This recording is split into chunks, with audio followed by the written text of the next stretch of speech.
Now we have another speaker. Allora, Professor Peter Herman. The topic is solidarity as a regime of governing. Peter, please, the floor is to you. Introduce yourself briefly. Well, thank you for giving me the opportunity to talk about something that is, as usual, a little bit outside of this usual frame, talking about precarity, which I think is normal in this circle already. Background, I am, I don't know exactly, multidisciplinary, interdisciplinary, working currently in an institute or school of law in China, which strangely enough is probably part of this future that I'm currently located in Berlin.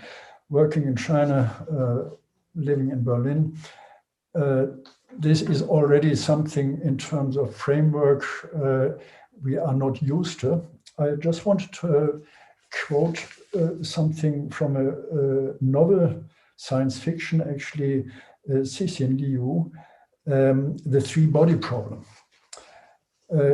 After some experience with playing pool billiard, one guy is asked, what do you think about what happened here? During these 5 experiments, the mass of the 2 balls never changed in terms of the locations. As long as we are using the frame of reference of this tabletop, there was also no change. The velocity of the white ball striking the black ball also remained basically the same throughout. Thus, the transfer of momentum between the 2 balls didn't change. Therefore, in all 5 experiments, the result was black ball being driven into the pocket. And why I quote this is when we talk about governance and government, we usually have the forms of government in mind that had been already issued by Aristotle, by the ancient Greeks, certain moments which I want at this stage or for this purpose here reduce on 2, namely democracy and dictatorship. I want to reduce it for different reasons. One of them is that it's always juxtaposed what happened here in, what happened in China and what happened in Europe, posing democracy against dictatorship, and not considering actually the substance of what happened. What we find in many theories of government, of institutionalized government and reigning, if you want, I would prefer this term here, is that we link it to game theory.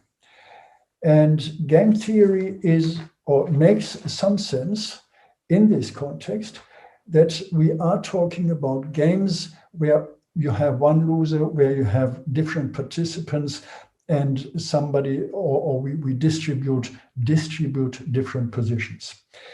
Now, if we go beyond this, we find a different way, I think, of approaching what actually government and governance should be. In ancient understanding, it had been always linked to what actually in some respect Leonard said yesterday. It is talking about and acting about something together in a citizenry or with a citizenry.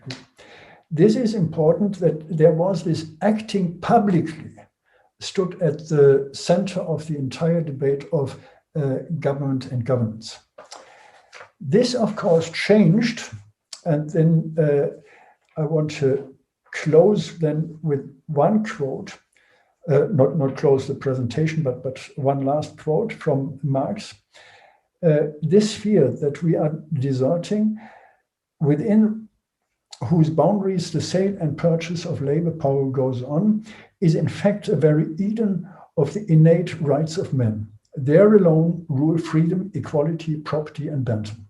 Freedom, because both buyer and seller of the commodity, say of labor power, are constrained only by their own free will. Their contract as free agents and the agreement they come to is but the form in which they give legal expression to their common will. Equality, because each enters into relation with the other as within a simple owner of commodities, and they exchange equivalent for equivalent. Property, because each disposes only of what is his own, and Bentham, because each looks only to himself. This marks a major shift, I think, in the entire thinking, not only as matter of economics, but as well in terms of new ways of thinking about government and governance. Namely, we find at the very same time, roughly, the orientation in political science of what we would call today political science to contract theories. Rousseau, Hobbes, and all the others, where you have the model of having a seller and a buyer, contracts in a private sphere, where you have this as demand and supply, and this is transferred to the political system, where you have, as I said earlier in the beginning, where you have game theories that you can perfectly apply. At the end, it is, as I said, about democracy and dictatorship on the markets. You can refer this as well to monopoly and free markets. But this is the problem, that it does not say anything about what actually is the substance, what is the content of these deals. It is about contractual systems, and this is the main point that is considered. We have, as Marco pointed out in his contribution yesterday, a little bit a shift away from this, it is only for profit, it is only Bentham. This would be the profit model. We have integrated budgets. We have measuring effects of what economic actors do. But it is always about private actors. This remains stable. And it is always about the old model of economy. It is about creating employment, new Green Deal, but the substance is not really different to what we have had. The substance is still a contractual relationship of different social actors, of societal actors, and then the calculation of cost benefit is becoming more complex. Is this really a fundamental change if we widen the cost benefit analysis, or what is actually behind this? I would say it is not a fundamental change. What is constituting this constellation is that it's all concentrated, all focused on distribution. We never ever take production into account. What is actually produced? What are the different actors, be it on the market? What are they producing? It is for profit. It is long-term orientation. It's short-term orientation. We know all this from economics. And this is the basic model of economics, actually. You have supply, you have demand, you relate them to each other, and there is an equilibrium. It's the economy is stupid, was one phrase once used. The economy is to some extent stupid if it's only understood in this way. Now, what does this actually mean when we look at the economy today? It had been referred to digitization, as well in terms of education, for instance, artificial intelligence. It's all going back, or it's all moving towards what I said implicitly with the economic model of supply-demand, it's a binarization. You look at the simplification of the social relationships on something that is considered to be economically effective. And this is, of course, as small as the package is, as better, as easier you can trade it. We don't want to buy complex things. We don't want, and this is as well something we find in political processes, we don't want to decide on complex issues. We want to click and say, this is I am in favor of, or this is I am against. The paradox of democracy of this kind is that you actually find monopolization instead of really one person, one vote. Because those who are actually not talking about distribution, where you have equal votes, those who are talking about production, and these are the major players in the economy, they are talking about content. They are talking about what you see with Amazon today is so easy, it's so comfortable that they actually determine, and I admit, I love Amazon in this way. It's so easy to buy something, and it is easy as well to fall into a trap with it. But then even then we have the return rights. It's all made into little parcels where we don't have, where we don't act together anymore. In other words, now coming to the political side, I can say, as much as the customer is reduced on a tiny aspect of the contractual system, the demos doesn't exist anymore. The demos is reduced on individual actors, individual participants in certain small aspects of political decisions. There is without doubt, I think we can say this, by and large, an extension of political decisions where we can have our vote. But we cannot have our vote on for what is artificial intelligence used. Do we really want artificial intelligence? Or do we want something that you may, I think, wrongly call a simple life, where we can decide about processes, where we can act together with others on what we are doing? There is an apps for everything. You don't have to come together. You cannot come together because everything is put into this nutshell. Now coming to the point of what is production really about? It is about production of life. And then we come to this solidarity, because we can produce life, real life, only together with others. And this means we have to look at what is going on in production of life, which is a political process. There I come back to what I said in the beginning. The ancient understanding of democracy was on a public space, doing something together, deciding something together. Of course, the exclusion of slaves, the exclusion of women should not be forgotten. So it was not paradise at all, but it is a different model where we have to face the understanding of democracy in a different way. Employment is, of course, important. I guess we will come back later today with Geir Standing's presentation on this, but employment is something that is as well reduced in this understanding of economy or economics. When we look back, and I won't quote Marx now in literally, but where Marx said all economics is about time. Time actually meaning having free time, having time then for political processes, for something which we can do together.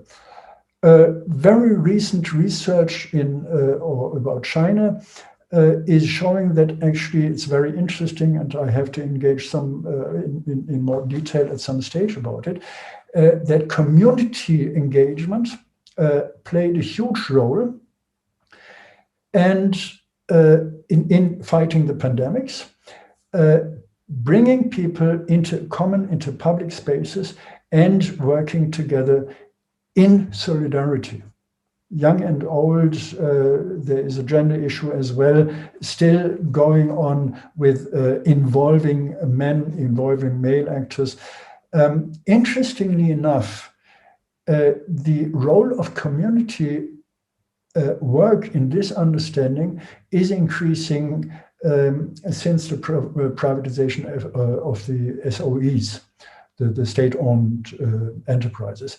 So you see, why I mentioned this here is that the economic understanding of what SOEs had been was a different one. It had not been about producing for profit, but it had been a political organization as well, therefore, because it was state-owned, and it had been something where you find all these mechanisms of democracy going far beyond what we see in the typical discussion on democracy. It is not having a vote or something like this. It's not about one person deciding on what is going on, but it is a community setting within and by the economic process. Of course, there are many problems going on hand in hand with this, because you always need a definite decision. And you have at some stage come to this process of solidarity is not the volonté pour tout. So it's not the will of all, but it is something where you have a real democracy, as Habermas would say, a discursive process, as something where communities are acting together. And then you have always the question, can we do this on a global scale where we would need it today, fighting the pandemics? Can we only do it on a small scale, as it is the model in Switzerland, where you have a small country anywhere, and this is who decides then are even smaller groups. Although what happens in Switzerland is an extended model of the contract system, whereas we have to move away from this, and I think to find common spaces for acting in solidarity, and have to acknowledge this as a form of government standing not against, not side by side, but merging with whatever then is rule of law, but as well democracy. Thank you very much.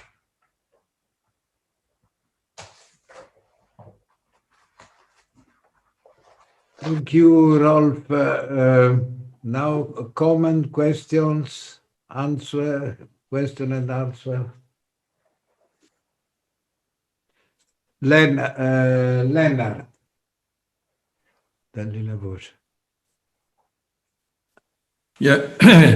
Thank you, Peter. I think very interesting and very good approach. I like the idea that production is production of life, and thinking in the terms where how you analyze the economy, there is a question, what is life? And there's a question, what is the cost of production of life? Where we could see the cost of production today is very much also, it's producing life, but it's also very much a cost on life. We destroy all the species, or at least plenty of them. And also, what kind of life, what do we understand with human life? In old days, we had a criterion of life that was the heart is beating. today the criterion of life is that the brain is still functioning, meaning that the criterion of life is actually consciousness, because that's, if it's not functioning, consciousness is gone. You cannot talk to the person, you cannot think anymore. So what do we understand with life? And these are at least very essential when we think about how should we go about handling economy as a question of production of life, which I think is a very good perspective. From a narrow perspective, when you put in the concept of time and we look at time in the stressed world, the time is not my time. I'm in the stress, looking ahead, hoping there will be some time for me.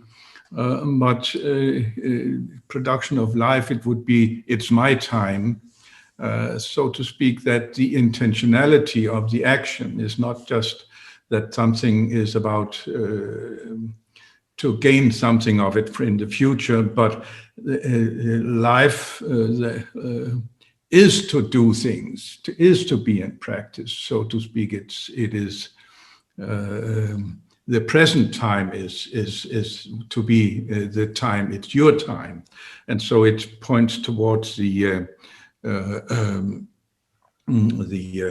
intrinsic motivational awareness aspect, that it is your way of being present and not just being a programmable person running around according to the monological command coming from somewhere. I think that's, so to speak, puts in that we cannot just look at the way of existing as being in this far distance oriented intentionality where we have lost ourselves. Also, there is this in it, if it's about a reflective being, and we are moving towards the bipolarization, as you say, binarization, as you call it, and that is really a situation where there is an automatic response, reflexes, and putting it thumbs up and down, and the reflection is slow. The reflection takes time. A human way of existing as a reflective being, if it's that's what is taking time to be considerate and to be reflect what should I be in solidarity with. So we're also looking at the content, as you say, and reflecting how best to do that. So it takes time. It needs to be slow and not just running around like an ant or something. And so the reason comes in but reason is motivated by what we can, what our actions, activities or practices, what we love to see. This is the way I live. Then I would like to put in an additional concept, which also connects to your concept of solidarity, I think, because it seems to me that the way we are producing, the way we're producing life, it's getting kind of insincere. And the sincerity, it's somehow waking up. It is existence, and we're not just running around to do something. It is human existence, and solidarity gets meaning in sincerity somehow, and not just that we say, oh, we are very solidarious and go swinging and singing together, but there's a sincerity about that is enabled through this way of looking. Now, I think these just were some reflections and comments. I would, if maybe you have some comments to some of the points I tried to reflect a little on here. I really think it's a productive way of going to look at the things that you showed. There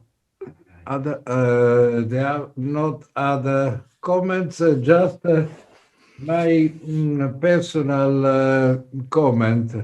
We had a deep discussion with very important lawyers here in Italy. That was a member of Constitutional Court, And he clarified well that we make a lot of confusion between government and governance.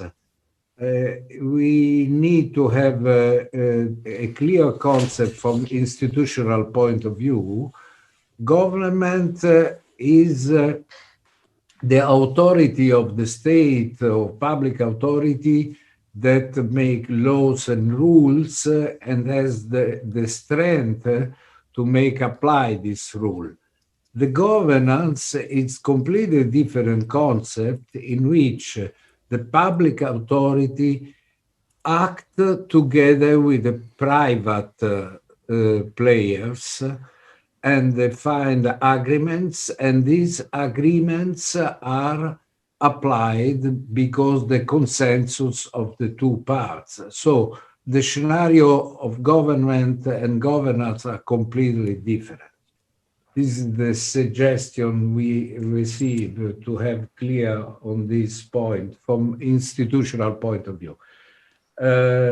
Peter, up to you. Well, I'll start with your comment or with what the member of the Constitutional Court in Italy said. I agree to some extent or up to some point. The question for me, and there coming back to the quote from the beginning, the question is, can we sustain this framework or can we completely sustain this framework? There is, of course, a difference between them, and there will always be a difference between them. We need some kind of representation as well, simply for logistical reasons. But at the same time, my point would be there, as much as in economics, we have to think about governance is government and government is governance. The economy is not separated from society, but the economy decides what society is. For me, it's completely nonsense to say it's a complete separation. You find this as well with Karen Polanyi, who said you have this dominance of the profit system making gain in the middle of the 19th century, leaving or disembedding the economy, but then as well you have counteracting mechanisms. And this is, I think, where we have to think about this kind of economy we have decides what society we have. This kind of government decides what kind of governance we will have. So then coming to this point of what you said, Leonard, of course there is this, there will be always a tension, and there will be a tension as well between idealism and materialism, if you want to say it this way. You mentioned the brain death, and then you qualified it at the same time and said brain death is a conscious brain. In medical terms, it's not a conscious brain, it's just a brain that still somewhat works. Where is consciousness beginning and where is it ending? So we have to be somewhat careful with this. And I think, although I would not at all see myself as Habermasian or discourse theorist, there is always the problem or the challenge. We have to find a way of discourse where we can define freely, whatever freely is, where we have the time to define freely what it is. And this means we have to be able to work together and not against each other. We have to ask not only the Hamlet question of to be or not to be, we have to question the point Erich Fromm made, to have or to be. And we have to find a way of this working together, of having time to engage in political processes, and then to become, and there you would have a kind of hierarchical system, or you would have different layers of coming to something where you have a government system or governing and governance. The cost of it, I wouldn't see this as a problem. I would see more the problem of the cost of waste we produce today. And I'm not talking about waste in environmental issues. We are talking about two kinds of cost. I saw recently a documentary, the blossoming online trade, how people are traded here in Germany, those who deliver actually the goods.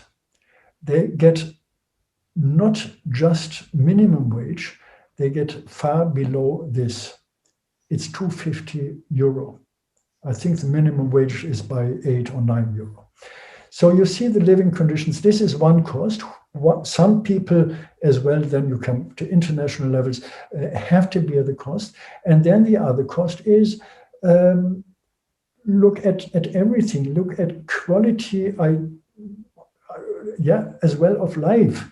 If I'm sitting in front of my computer and I am acting as an executor of the computer game, look at the cost of health issues, look at the cost of stress, psychological stress, alienation, and all this. I could go on endlessly. I don't want, but I guess you know what I mean. It's not the cost of what we can do, but it is the negative cost. Really, negative cost doesn't exist, this term in economic term, in economics. The negative cost of the failures of the system we have now, including, of course, the huge unimaginable amounts of Bezos, of Facebook, Zuckerberg, and these people get now, exactly because we are acting in this way.